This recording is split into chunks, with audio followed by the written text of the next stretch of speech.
¿Qué tal? Bienvenidos a otro podcast más, videoblog también, con Domingo Lázaro, que es nuestro experto consultor aquí en Gemetitech, y vamos a hablar de un tema súper importante. Quiero comenzar definiendo el concepto porque muchas veces lo escuchamos pero no sabemos qué es. ¿Qué es la procrastinación? Procrastinar es una palabra que tiene su origen en el griego o en el latín, depende de dónde queramos encontrarlo, pero a lo que se refiere es a postergar, a retrasar, a no me apetece hacer alguna tarea, no tengo las ganas, la energía, y lo retraso hasta el punto de que lo retraso y eventualmente no lo hago. En el ámbito empresarial, el término procrastinar lo utilizamos como un contrario, como un opposite, que dirían los estadounidenses, un antónimo de la palabra ejecución. Entonces, donde no hay ejecución, suele haber procrastinación. Y es muy usual que pase este tipo de cuestiones en las empresas donde no se siguen procesos, ¿es cierto? De hecho, la procrastinación es un mal de nuestro tiempo en el ámbito personal e indiscutiblemente en el ámbito profesional. La gente procrastina, relega cosas que no le apetece hacer o que no sabe hacer y las deja pues sin una fecha concreta, sin un deadline para llevarlo a cabo. La procrastinación hay que entender, y esto es muy interesante, que no tiene que ver con la flojera, con la pereza. Muchas veces decimos, es que es una persona con mucha pereza, ¿no? Muy floja. La verdad es que la procrastinación no tiene que ver con ello, sino que tiene que ver más bien con un estado emocional. ¿A qué me refiero por el estado emocional? Pues son personas que de repente pues están aburridas en su puesto de trabajo, no están comprometidas, no se sienten integradas, incluidas, eventualmente están con su mente en otro lugar, y esas son las personas que por una cuestión emocional suelen caer en la procrastinación. Obviamente tenemos que estar atentos, tenemos que detectar rápidamente a través de determinados procesos, ¿no?, cuando las personas empiezan a ser menos productivas y comprender que es un tema emocional. Si conseguimos motivar a esa persona o que esa persona se automotive, le vamos a lanzar una palanca para que salga de la procrastinación. Pero no podemos caer en el tópico de que es gente simplemente floja o perezosa. Muchas veces son personas que se encuentran en una situación, en una coyuntura negativa con su área, con su jefe o con su empresa. Sobre eso es sobre lo que tenemos que actuar con determinados procesos. ¿Cuáles son las consecuencias de la procrastinación dentro de una empresa? Bueno, cae la productividad, indiscutiblemente. Cae la productividad, que es la eficacia y la eficiencia.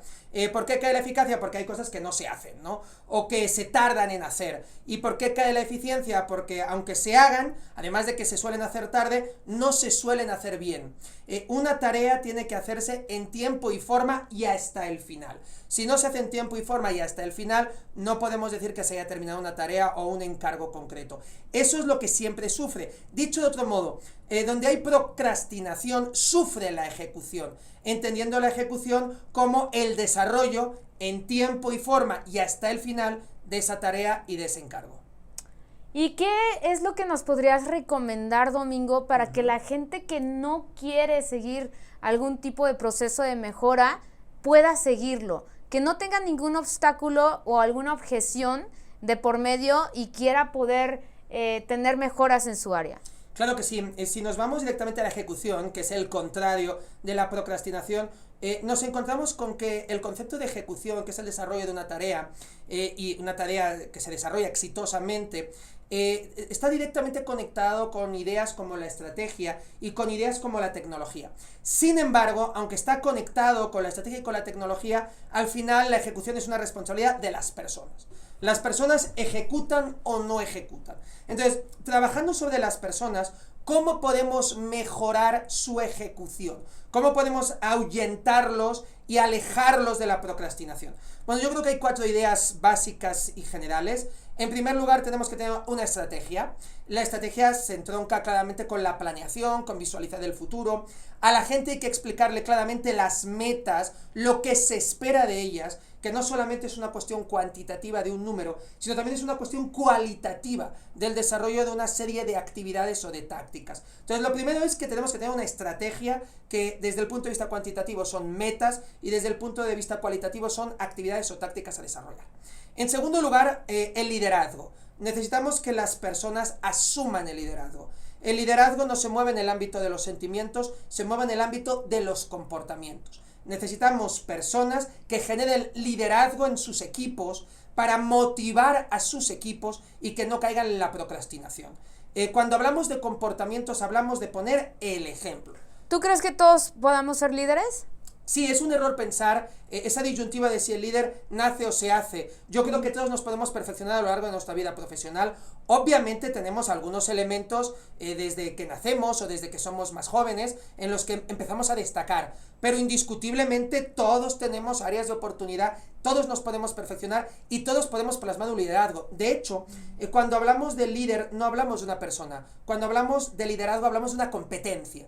Y como tal se puede adquirir. Lo deseable de un líder no es que tenga seguidores, lo deseable de un líder es que genere líderes. Yo esperaría en un equipo donde la cabeza plasma un liderazgo que sea capaz de detonar los liderazgos que hay en su equipo. En tercer lugar está la delegación. Hay que aprender a delegar. Claro, aprender a delegar a veces es una tarea muy compleja, pero es un elemento fundamental para que podamos ejecutar. No podemos hacer todo y no lo podemos hacer tampoco al mismo tiempo. Tenemos que buscar personas que reúnen una serie de cualidades y de competencias y que tienen la motivación para poder delegar en ellas. De tal manera la delegación se convierte en algo principal para que nosotros no seamos cuellos de botella. Y finalmente el empoderamiento, lo que los estadounidenses llaman el empowerment. ¿Qué es el empowerment? Es capacitar, preparar a la persona para que sea capaz de desarrollar y desempeñarse correctamente. Así como la delegación es sobre una actividad o tarea, el empowerment es sobre la persona. Cuando juntamos estos 4 elementos, que es la estrategia, que es el liderazgo, que es la delegación y es el empowerment, estamos ante una persona que reúne todos los elementos para poder ejecutar de manera exitosa y poderlo alejar de la procrastinación. Ahora, hay que entender que esto aplica a todas las áreas. ¿Qué significa? Significa que fábrica tiene que hacerse responsable de todos estos elementos. Significa que operación también, que administración también y que la parte comercial también. Podemos delegar en otras personas, pero tenemos que hacernos responsables. ¿Por qué te digo esto? Porque hay 2 mitos con la delegación que hay que superar y que también son obstáculos para conseguir una ejecución efectiva. En primer lugar, el primer mito es pensar que la delegación es algo rápido y sencillo. No, no es correcto. La delegación suele ser un proceso que nos implica tener que estar encima de la persona durante un tiempo. Y el segundo mito es pensar que la delegación significa transferir una responsabilidad. Esto es completamente falso. El responsable comercial, aunque tenga unos vendedores que hacen una tarea determinada para generar ingresos para la compañía, ellos tienen como vendedores una responsabilidad, pero el líder, el gerente, el director también la tiene. Tiene la tarea de reclutar, de supervisar y de motivar permanentemente. Dicho de otro modo, cuando pensamos que la delegación significa perder poder y perder responsabilidad, eso es completamente falso. La responsabilidad siempre es colectiva. Y cuando estamos dentro de una compañía, yo tengo una responsabilidad como ventas, tú la tienes como operación y también la tiene administración. Y todos tenemos que remar del mismo lado, porque si yo veo que falta ejecución en la operación, eso también debilita la ejecución en ventas. La ejecución, al igual que el servicio, es una tarea de todos y continuamente hay que darle seguimiento. Donde no hay ejecución, hay procrastinación y donde hay procrastinación no suelen haber resultados. Y mencionas algo muy importante, porque si en algún área hay procrastinación, es como una serie de eslabones que no pueden engranar de tal manera en que se puede caer. Totalmente. Cuando vemos una compañía tenemos que entender que son engranajes. Cada área es un engranaje más que se suma en todo un proceso. Hay una parte visible que ve el cliente, hay una parte invisible que no ve el cliente. Es como un programa, ¿no? Aquí estamos tú y yo y nos están viendo, pero pues detrás hay más personas, hay una edición, hay otras tareas, ¿no? Sin esas personas que están detrás, sin esa edición, no podrían ver este programa con la calidad que a nosotros nos gustaría. Bueno, sea visible o invisible, todos somos engranajes. Entonces, aquí es donde llega uno de los dilemas, que es cuando falla la ejecución en otra área, que me afecta a mí. ¿Qué es lo que tengo que hacer? Lo que tienes que hacer es decírselo a la otra área. Por algún extraño motivo, hemos crecido en el ámbito académico pensando que el colegio era para hacer amigos, y no, el colegio es para aprender, ¿de acuerdo? Para que nos transfieran conocimiento. Y también hemos llegado a una edad adulta pensando que en el trabajo hacemos amigos, pero no es la vocación del trabajo. La vocación del trabajo es trabajar, o sea, servir. Porque trabajar es servir a otro, servir a mi jefe, a mi subordinado, a mi compañero, a mi proveedor, a mi cliente. Entonces, como creemos que somos amigos, lo cual qué bueno, si en el trabajo hacemos amigos, eso es formidable, pero en el trabajo tenemos que tener compañeros. No necesariamente amigos ya veremos si empatamos o no, pero compañeros siempre. Entonces, a un compañero, ¿qué hacemos? ¿Le ocultamos que su ejecución no está siendo la correcta? No, eso no es ser un buen compañero. Un buen compañero es el que con prudencia, con amabilidad y con respeto se acerca no solo a preocuparse y a ocuparse de un proceso que en su área o en otra área no se está haciendo correctamente y que le afecta a él en el engranaje, sino que también se ofrece a ayudar. Esto es muy interesante porque la retroalimentación hay que ofrecerla, pero también hay que saber pedirla, ¿no? Y cuando hablamos de ofrecerla, también hay que saber ofrecerla. Entonces, indiscutiblemente, cuando dentro de la cadena, que es una compañía que tiene distintas etapas, hay un problema, ya bien sea yo el problema, o ya bien sea el área, o ya bien sea otra área que a mí me afecta, todos tenemos que encontrar las soluciones en conjunto. No podemos tolerar la irresponsabilidad. ¿Y cómo podemos determinar eso? Ya me adelanto, seguramente algo que me preguntarías. Oye, ¿cómo determinamos dónde empiezan a haber los cuellos de botella, dónde empiezan a haber problemas? Con la rendición de cuentas. De tal manera podríamos decir que la rendición de cuentas es el último eslabón, pero es el que retroalimenta, el que genera ese círculo virtuoso, donde yo continuamente me alejo de la procrastinación, alejo a mi área de la procrastinación, alejo a las otras áreas en una cadena de valor para ejecutar cada vez mejor. Ahora, tiene que haber, junto con la rendición de cuentas, una buena comunicación. Hay que decir que nos encontramos muchas veces en América Latina con gente que nos dice es que tenemos un problema de comunicación entre áreas. ¿Qué? No puedes hablar, no escuchas, tienes alguna enfermedad. Si puedes hablar, no eres mudo, y escuchas correctamente, no eres sordo, no es correcto en el siglo XXI hablar de un problema de comunicación. Los problemas de comunicación muchas veces enmascaran otro tipo de problemas que se acercan muchas veces más al compromiso, muchas veces más al entendimiento. A la zona de confort. Y muchas veces más a la zona de confort. También hay otro elemento y es que muchas veces pensamos que es un tema personal, cuando no hay feeling entre dos personas o dos áreas. Y la verdad es que en el ámbito de la empresa no tiene que jugar ni desempeñar ningún rol el tema personal. Son negocios, es una organización y todos nos tenemos que entender. Y tú que has tenido experiencia también a nivel consultoría, con relacionarte con otras empresas, ¿cómo ves el nivel de procrastinación que todas estas toman?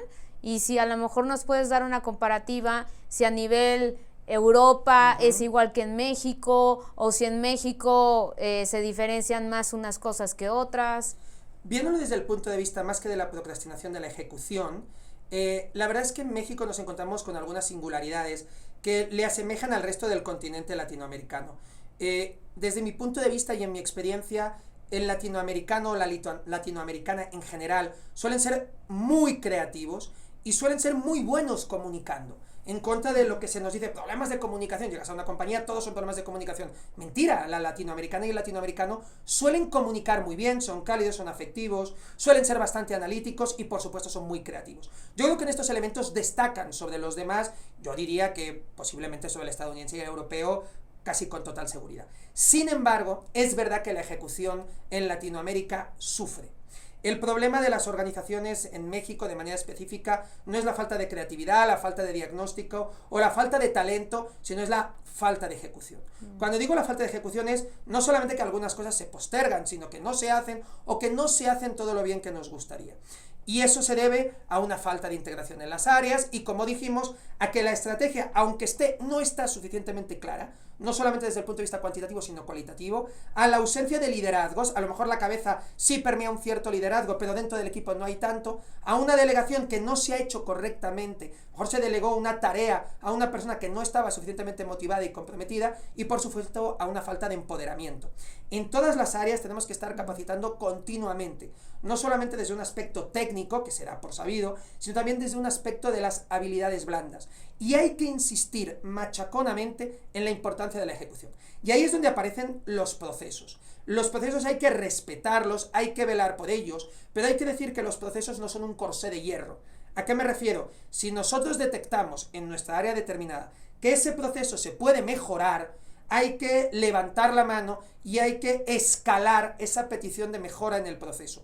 Si las personas nos perfeccionamos continuamente, también los procesos. Pero en ausencia de esa mejora, lo que hay que hacer es respetar los procesos y ser muy ordenados. Si vinculáramos la ejecución con dos virtudes, indiscutiblemente serían, en primer lugar, la virtud del optimismo, que significa que vemos el lado positivo de las cosas, y cuando no hay lado positivo entendemos que son dificultades que debemos de resolver, y luego con la virtud del orden. El orden es entender la secuencia, entender la importancia y darle a cada tarea y a cada persona su importancia en su justa medida. Increíble lo que nos estás platicando, Domingo. Así como nos estás capacitando cada vez que vienes aquí, también sería importante que nos hicieras a lo mejor alguna serie de recomendaciones para no estar cayendo en la procrastinación y también buscar, como bien dices tú, ser propositivos, ¿no?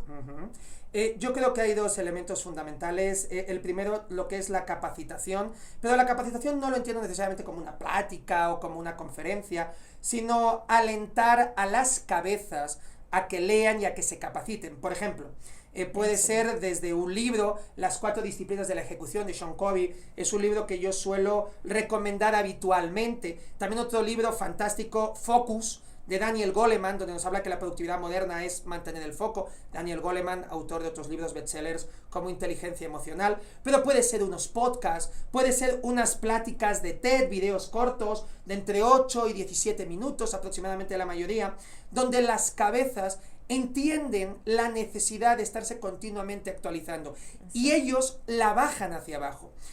Todo planteamiento de mejora de la ejecución tiene que ser en cascada, de arriba hacia abajo.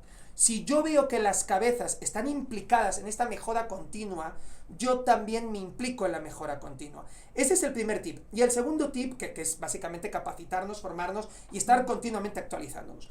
El segundo tip es la motivación.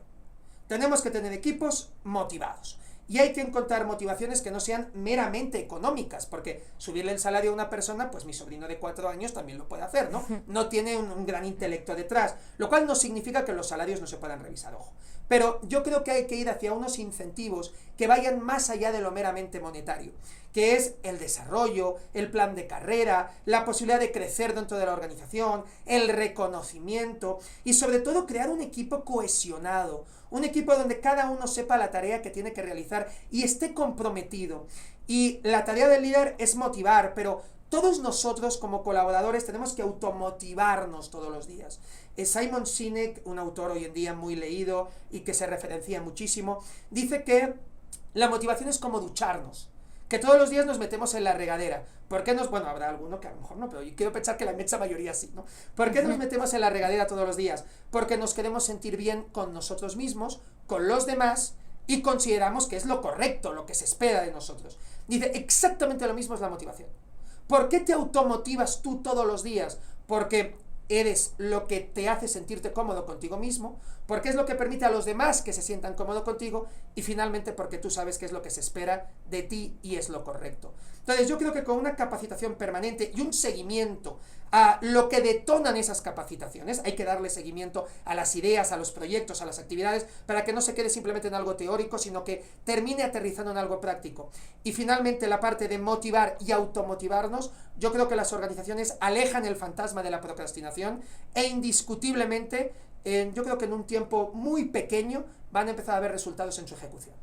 Perfecto, Domingo. Pues no me queda más que agradecerte el espacio, el tiempo que tienes aquí con nosotros, y vamos a seguir hablando de más temas porque es importantísimo, ya lo escucharon, capacitarnos constantemente para así tener resultados dentro de nuestro proceso de trabajo. Así que no se pierdan los demás episodios. Esto es Gem TV y si están escuchando el podcast, qué mejor. Los invitamos a seguirnos en todas nuestras redes sociales con nuestro experto consultor, Domingo Lázaro. Gracias. Muchas gracias.